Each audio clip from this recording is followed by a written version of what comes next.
Le duel des frères ennemis, les frères ennemis qui se rencontrent encore et encore, la France et la Belgique en huitième de finale. Courtois, tu vas pouvoir te venger, hein. Cette fois il va pas falloir te louper. Eh ben ça tombe bien, Courtois Il n'est n'est pas là. Ça tombe bien, Courtois n'est pas là. C'est parfait. Et c'est pour ça que je n'ai aucun doute quant à l'issue de ce duel, moi personnellement. Je n'ai aucun doute.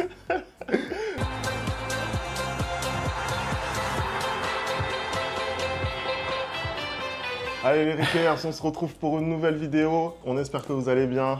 Nous en tout cas, on va bien. On va parler de ce match que je pense pas mal de gens attendent ici en France et sûrement de l'autre côté Je pense qu'ils en attendent Belgique. beaucoup plus le match en Belgique qu'en France.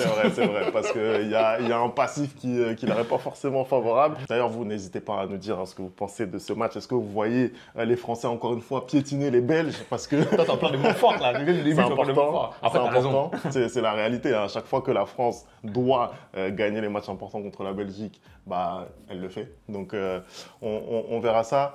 Et Anderson, on va un petit peu parler déjà des parcours des deux équipes depuis le début de l'Euro parce qu'ils nous ont un petit peu déçus quand même. Hein.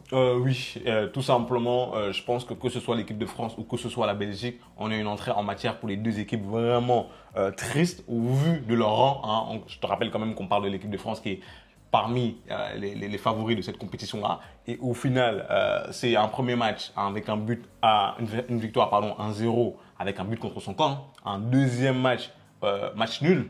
Et un troisième match nul. Finalement, cette équipe de France qui sort d'une poule avec les Pays-Bas et l'Autriche et qui termine deuxième de la poule, qui se retrouve dans ce tableau vraiment compliqué.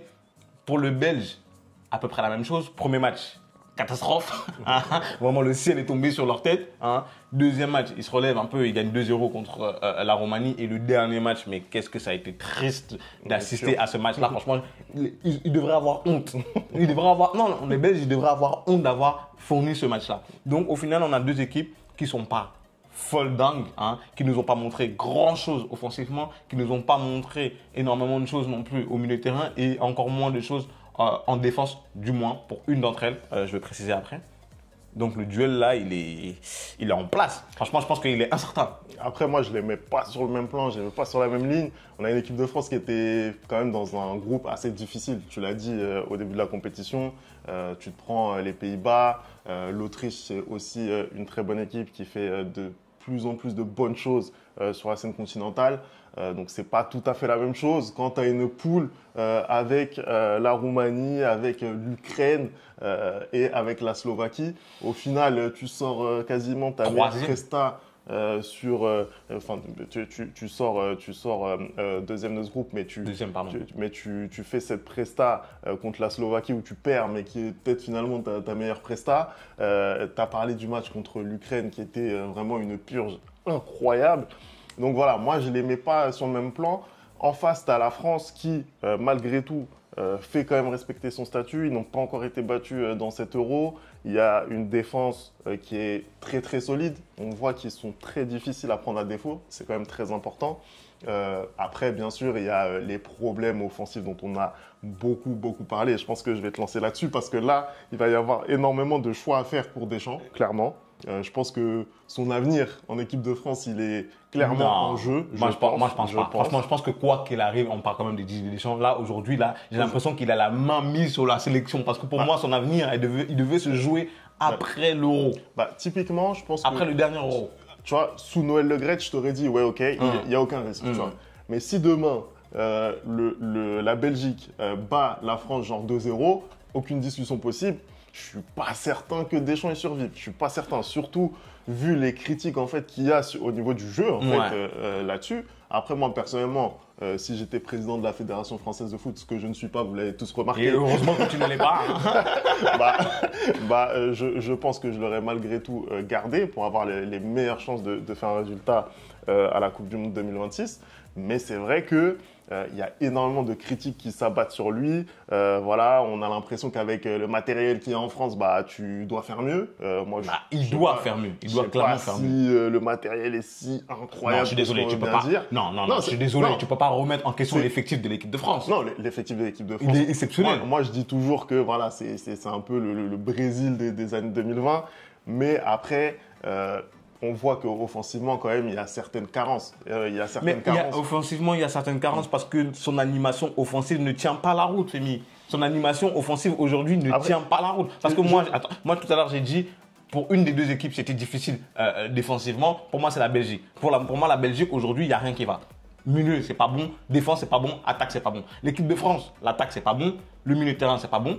Mais la défense, elle est bonne. Pour moi, aujourd'hui, c'est ce qui fait que, en partant dans ce match-là, j'estime quand même que la France est favorite par rapport à la Belgique. Maintenant, dans l'animation offensive, tu ne peux pas me dire qu'il n'y a pas à faire. Quand tu as des Barcola, quand tu as des Mbappé, hein, quand tu as des comment il s'appelle, Dembélé, quand tu as des Giroud, hein, quand tu as des Thuram, tu dois faire mieux. Et aujourd'hui, l'équipe de France ne fait pas mieux parce qu'à chaque fois qu'il aligne une attaque, ça ne va pas. Mais on est avec un sélectionneur qui n'a pas de principe de jeu offensif.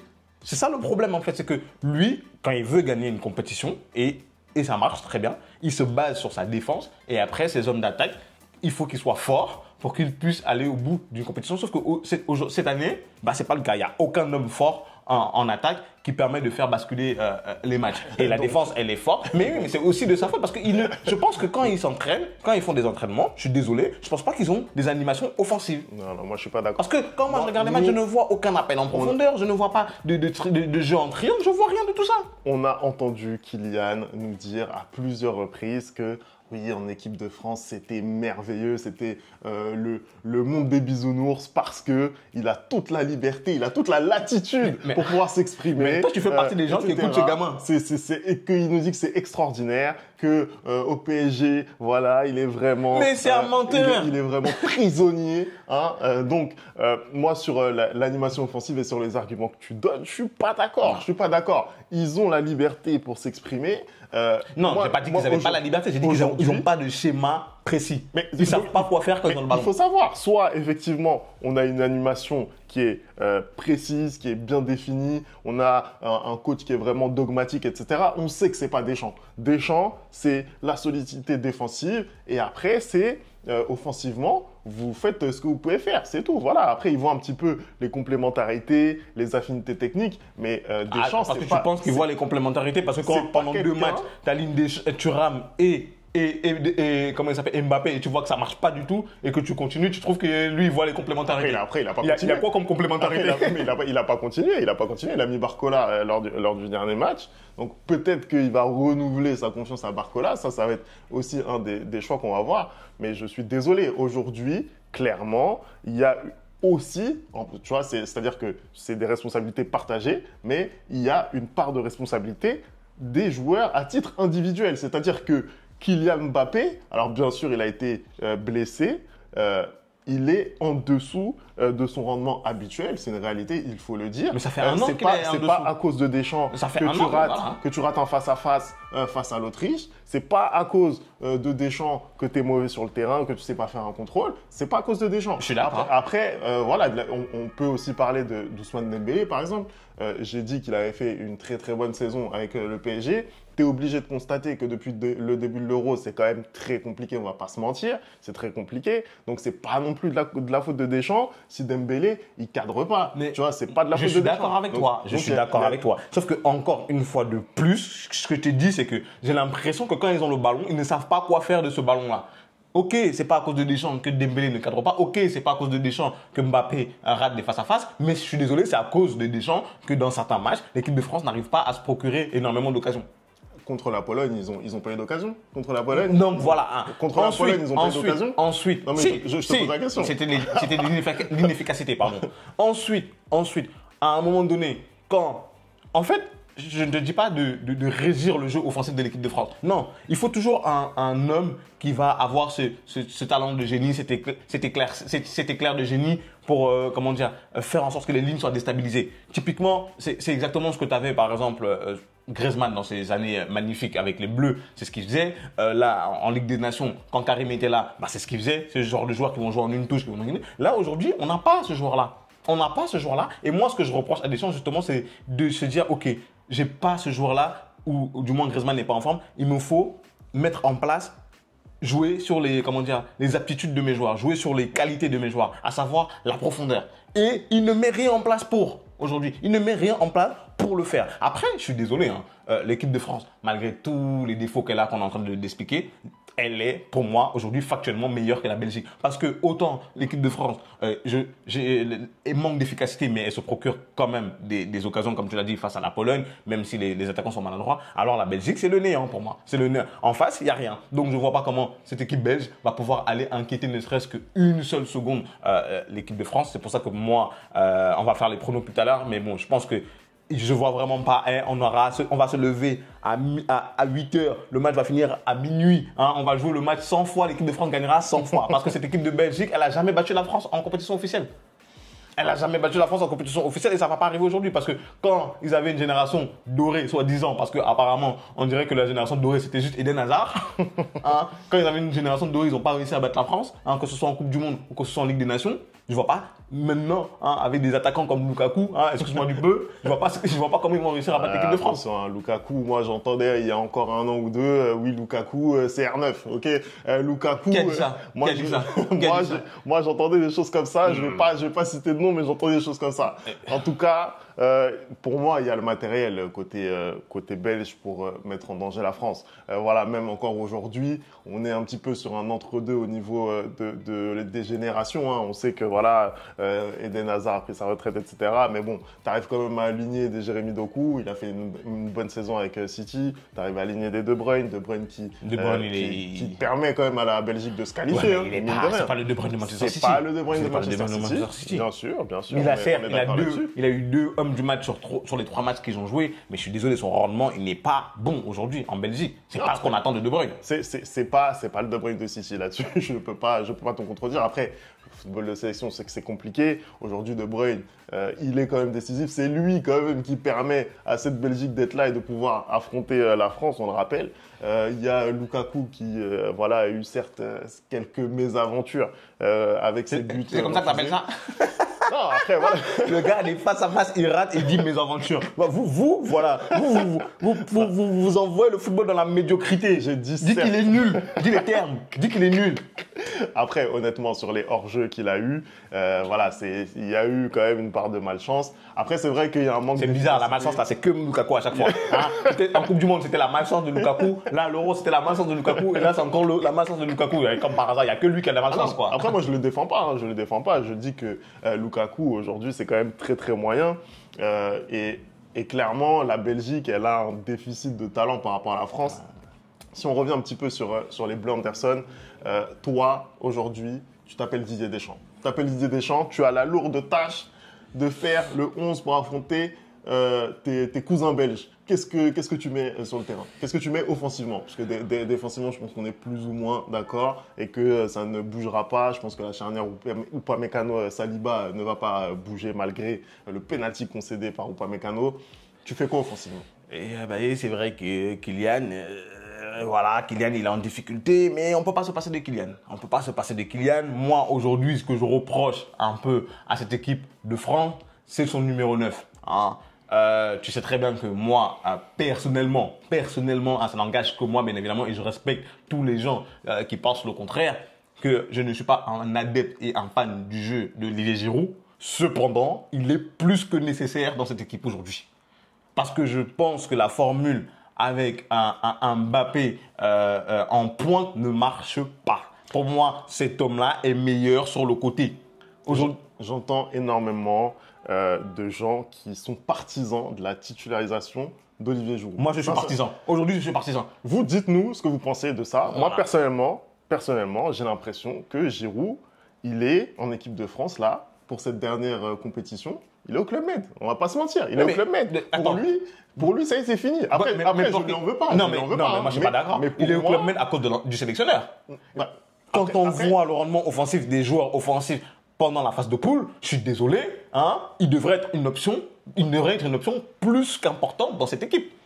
En fait, c'est lui qui offre cette garantie de fixation à Mbappé pour pouvoir prendre la profondeur. En fait, aujourd'hui, c'est le seul. Je suis d'accord sur le fait que Deschamps, même d'ailleurs, toute l'histoire de Giroud en équipe de France, elle a été émaillée par ça. C'est-à-dire que Deschamps n'a jamais mis une confiance aveugle en Olivier Giroud. Après, parce que c'est vrai que lui aussi, il aime bien faire genre comme si c'était son chouchou, mais dès qu'il a eu l'occasion de récupérer Karim, il s'est pas fait prier pour mettre Olivier sur le banc. Alors qu'Olivier, à ce moment-là, il méritait d'être titulaire avec Karim. Après, à cette époque-là, tout le monde ne disait pas ça aussi. Il fait ça, il faut bien aussi le comprendre, c'est que au moment où Karim il revient, voilà, les gens ne veulent plus de Giroud. Donc il y a aussi un peu d'intox là-dedans.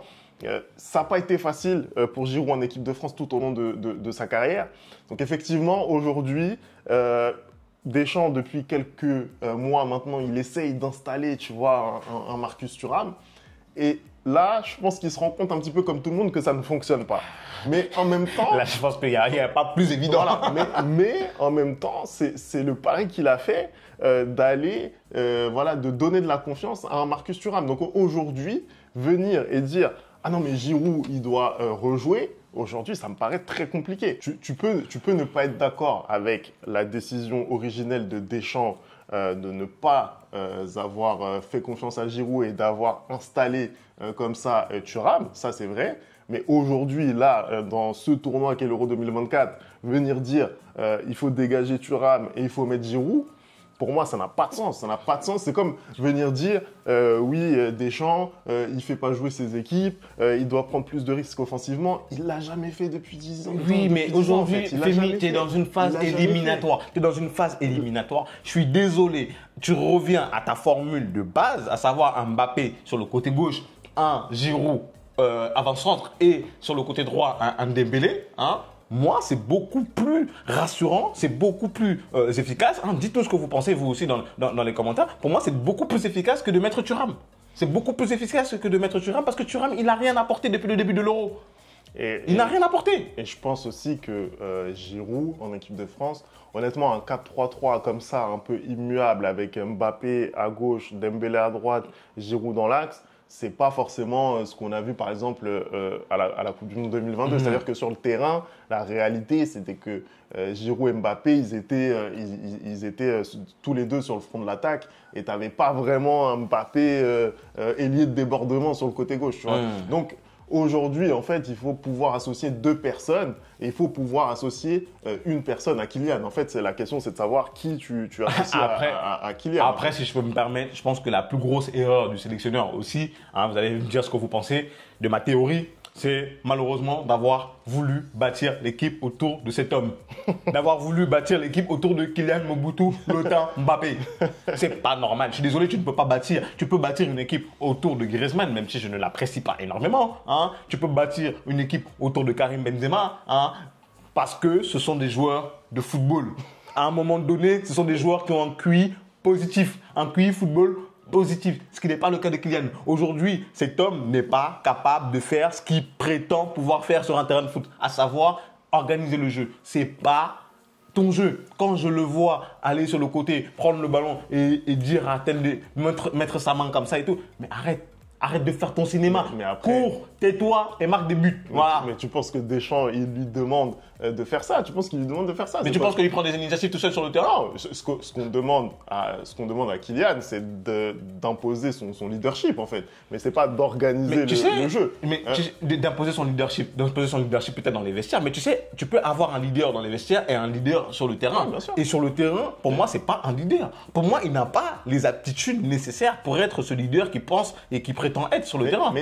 Pour moi, c'est Griezmann le leader technique de l'équipe de France. Leader technique. Tu fais bien de mettre cette précision parce que tu peux avoir un leader sur le terrain qui n'est pas un leader technique, mais qui est un leader par sa performance, qui est un leader par ses appels en profondeur, qui est un leader pour tirer un petit peu tout le monde vers l'avant. Ça, il peut l'être et c'est ce qu'il devrait faire. Mais aujourd'hui, ses performances dans ce qu'on lui demande ne lui permettent pas justement d'avoir ce rôle de leader. Donc c'est là où moi j'ai un problème avec Kylian.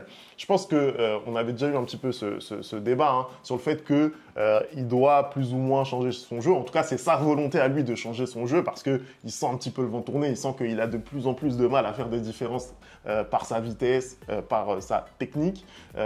Donc, il a dit par sa technique, même bien les guillemets, des gros guillemets même, technique.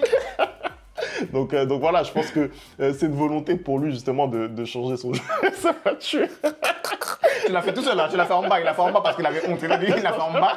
Il a fait technique. Alors, parce qu'on sait, non, on sait la vérité. Parce que quand on le voit vouloir faire des 1-2 et tout, arrête. Moi, là, le match contre le dernier match qu'il joue, où il va voler le ballon à Barcola, alors qu'ils étaient en train de faire un bon 1-2, c'est totalement ridicule. Je suis désolé, à un moment donné, ce gars-là, je trouve qu'il lui manque tellement de QI football, c'est-à-dire de jouer dans la simplicité pour que ses partenaires et l'équipe puissent progresser ensemble. Il n'est pas capable de faire ça, il n'est pas capable de se sacrifier et c'est pour ça, je suis désolé, c'est pour ça que je dis que le moment où cette équipe de France a le mieux joué sur Didier Deschamps, c'est quand il y a eu Karim Benzema avec Antoine Griezmann et que lui, il était blessé. On a vu un match avec des combinaisons exceptionnelles. On ne va plus jamais revoir ça en équipe de France, on ne va plus jamais revoir ça. Écoute, on verra ce que ça va donner. En attendant, Anderson, je vais te demander ton prono. Quel sera le score entre la France et la Belgique qui ira en quart de finale? Ben écoute, je pense que je ne veux pas mentir, hein, je ne veux pas me cacher et je veux mettre les pieds dans le plat, même si les Belges vont venir m'insulter dans les commentaires. Hein. Restez courtois. Pour la petite blague. Restez courtois. Bref, je ne vois pas comment l'équipe de France pourrait perdre ce match-là, même si elle est faible. Je pense que la Belgique est encore plus faible, même si l'équipe de France ne nous a rien montré depuis le début de l'Euro. Je pense que la Belgique nous a encore moins montré que l'équipe de France, par leur potentiel offensif notamment. Je pense que l'équipe de France va se qualifier, mais 1-0 et peut-être en prolongation. Voilà. Écoute, moi, sur le score, je suis assez d'accord. Je vois bien un bon 1-0 là. Tu vois, je vois pas comment la France pourrait se réveiller offensivement et nous faire un festival. De la même manière, je les vois extrêmement solides défensivement. Ah oui, ça c'est sûr. En face, on a une équipe de Belgique qui n'a pas beaucoup plus marqué. Ils ont marqué que 2 buts depuis le début de la compétition. Au moins, eux, c'était des buts dans le jeu.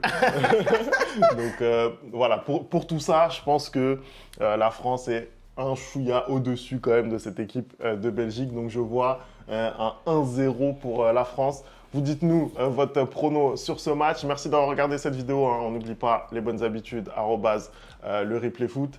Et nous, on se retrouve très très vite pour une nouvelle vidéo. Ciao.